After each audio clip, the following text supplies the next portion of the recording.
இதை ஆழ்ந்து புரிந்து கொள்ளுங்கள்.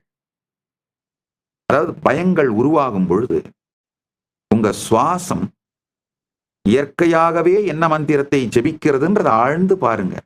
நீங்க கேட்கலாம், என்ன சாமி சொல்லிட்டு இருக்கீங்க, பயம் வரும்போது எங்க இருக்கன்னு எனக்கே தெரியாது, பதறி அடிச்சுட்டு காணாம போயிடுறேன், என்ன பண்றேன் எனக்கே தெரியாது, அந்த நேரத்துல உட்காந்து சுவாசம் பண்ணு, பிராணாயாமம் பண்ணு, அஜபாஜபம் பண்ணு, ஆரம்பியுங்கள். சிறு சிறு பயங்கள் வரும் பொழுது இதை செய்ய துவங்குங்கள். ஆரம்பித்தீர்களானால் ஓரிரு முறை அனுபவப்பட்டுட்டீங்கனாலே போதும். ஆஹா, இவ்வளவு நாள் உற்சாகத்தை தாண்டா பயம்னு தப்பா பிராண்ட் பண்ணி வச்சு நான் விளையாடிட்டு இருந்திருக்கேன் அப்படின்ற புரிதல் உங்களுக்குள் மலர்ந்தால் போதும். அந்த ஸ்ரத்தை வந்து விட்டால் போதும். அதுக்கப்புறம் எதை வேணா ஹேண்டில் பண்ணிடுவீங்கயா. நம்ம உபனிஷத்துல ஒரு அருமையான ஒரு கதை, கடோபனிஷத் படிச்சிருந்தீங்கன்னா புரியும், படிக்கலன்னா தயவு செஞ்சு கொஞ்சம் டைம் எடுத்து, நீங்க புக்கெல்லாம் வாங்குறதுக்கு டைம் இல்லைனாலும் கவலைப்படாதீங்க, ஏஐல போய் படிங்க. ஆஸ் நித்யானந்தாவில் உபனிஷத் மாடல் இருக்கு.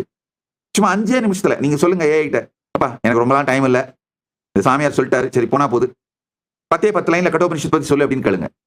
இந்த கதையை அழகா சொல்லிடும். இல்ல எனக்கு 10 நிமிஷம் அளவு டைம் இல்லை, 10 லைன்ல சொல்லுன்னு கேட்டாலும் சொல்லிடும். நச்சிகேதன் ஒரு குழந்தை யமனை காண செல்கிறது. அந்த குழந்தை ஸ்ரத்தா விவேச்ச, உபனிஷத்தை தான் சொல்லுது, ஸ்ரத்தையினால பொசஸ் பண்ணப்பட்டதனால், பேய் பிடிக்குதுன்றல கோஸ்ட் பொசஸ் பண்ணுதுன்னு, அது மாதிரி அவன் ஸ்ரத்தையாலே பொசஸ் பண்ணப்பட்டிருந்தானா.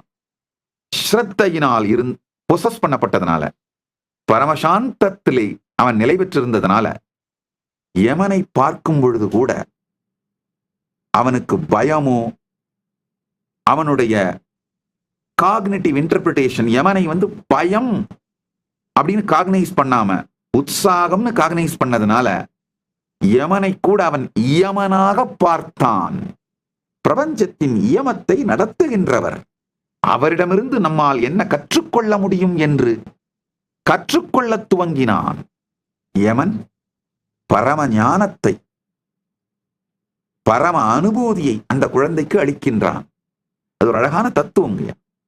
மரண பயத்தை கூட ஸ்ரத்தையோடு பரமசாந்த நிலையிலிருந்து அணுகினீர்களானால் மரணம் மரணமில்லா பெருநிலையை அழித்து விட்டு சென்று விடும். மரணமில்லா பெருநிலைக்கான துவாரம். ஒரே ஒரு சின்ன மாற்றம் தான், உங்களுடைய காக்னிட்டிவ் இன்டர்பிரிட்டேஷன் மாறணும், அவ்வளவுதான்.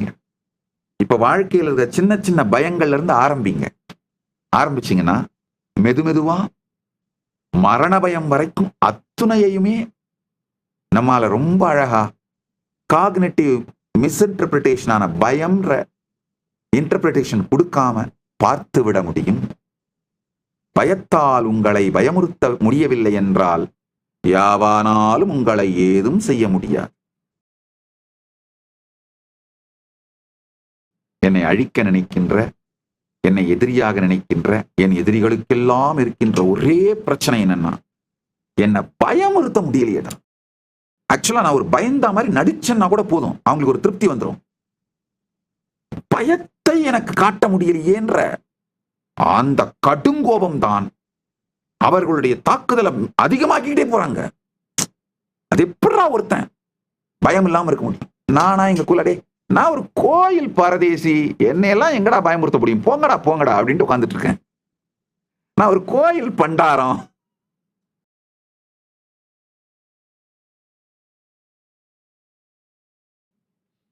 அண்ணாமலையார் கோயில் தயிர் சோறு புளியோதரை அவரு பிரசாதத்தை தின்னு வளர்ந்த கோயில் பண்டாரண்டா. எங்க மசில் மெமரியில எல்லாம் பயோ மெமரியிலயோ காக்னிட்டிவ் இன்டர்பிரிட்டேஷன்ல பயம் எல்லாம் வராதுரா. போங்கப்பா அடுத்த வீடு பாருங்கப்பா, வேற யாராவது இருந்தா போய் அவங்கள போய் பாருங்கப்பா. பயமுறுத்துறதுக்கு வேற யாராவது போய் பாருங்கப்பா. மத்தவங்களை பயமுறுத்தி வாழறவங்களுக்கு அது ஒரு அடிக்ஷன் மாதிரிங்கயா.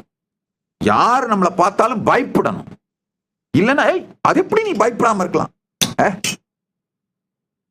போயா நான் கோயில் பண்டார, நான் கோயில் பரதேசியா, என்னெல்லாம் பயமுறுத்த முடியாதுயா.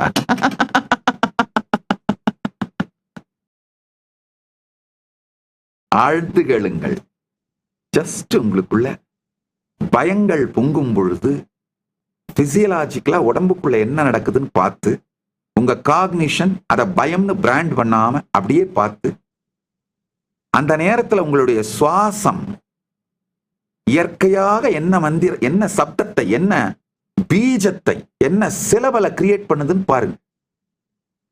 என்ன பீஜத்தை உருவாக்குகிறதுன்னு பாருங்க.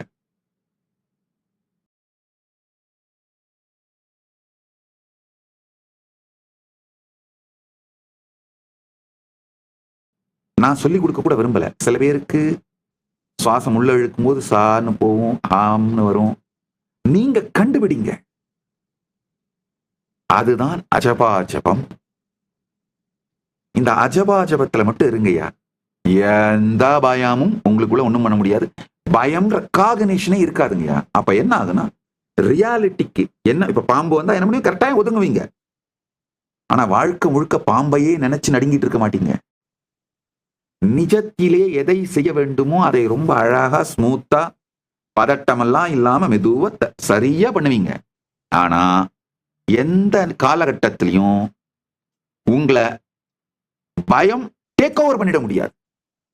உங்களை தன்னிலை பிழற வைக்க முடியாது. தன்னிலை தாழாமையும் தாழ்ந்த கால் உயிர் வாழாமையும் மானம் எனப்படும்னு வள்ளுவர் சொல்றாரு பாருங்க. அதுக்கு உண்மையான பொருள் இதான், புரிஞ்சுக்கோங்க.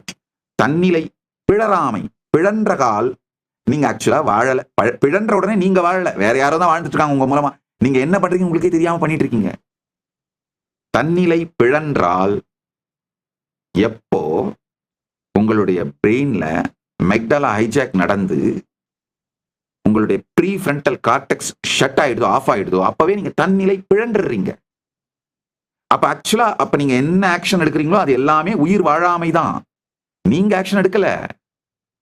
அமெக்டலா ஹைஜாக் நடக்காம உங்க வாழ்க்கையை வாழ்ந்தீங்கன்னாலே சரியான முடிவுகளை பொறுமையா எடுத்துக்கிட்டே போயிட்டு இருப்பீங்க. இப்ப அவங்க என்னுடைய எதிரிகள் என் மேல நடத்தின தாக்குதல்ல இருந்து நான் ஒன்னும் என்னை காப்பாத்திக்காம இல்ல, காப்பாத்திட்டேன். கரெக்டா சரியான முடிவு எடுத்தேன். ஆனா ஒரு வினாடி கூட பயத்தால் ஆட்கொள்ளப்படவில்லை. அதனாலதான் சரியான முடிவுகளை பொறுமையா பரமசாந்தத்திலிருந்து எடுக்க முடியுது. பரமசாந்தத்திலிருந்து இயங்க துவங்குங்கள்.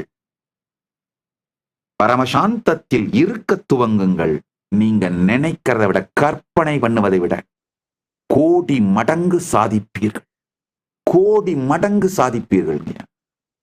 சூழ்நிலை, நபர்கள், சமூகம், இந்த எல்லாவற்றை பற்றியும் ஆழமான தெளிந்த சுத்த புத்தியினால் அறிந்து கொள்ளப்படுகின்ற இந்த சர்வஞத்துவம், பேரறிவு உங்களுக்குள்ள ஒளிர்ந்துகிட்டே இருக்குங்கய்யா. மீண்டும் ஒரு முறை கதவை திற, காற்று வரட்டும். பகவான் ஸ்ரீ நித்யானந்த பரமசிவம் அருளும் சிறப்பு நீரலை சத்சங்கம்.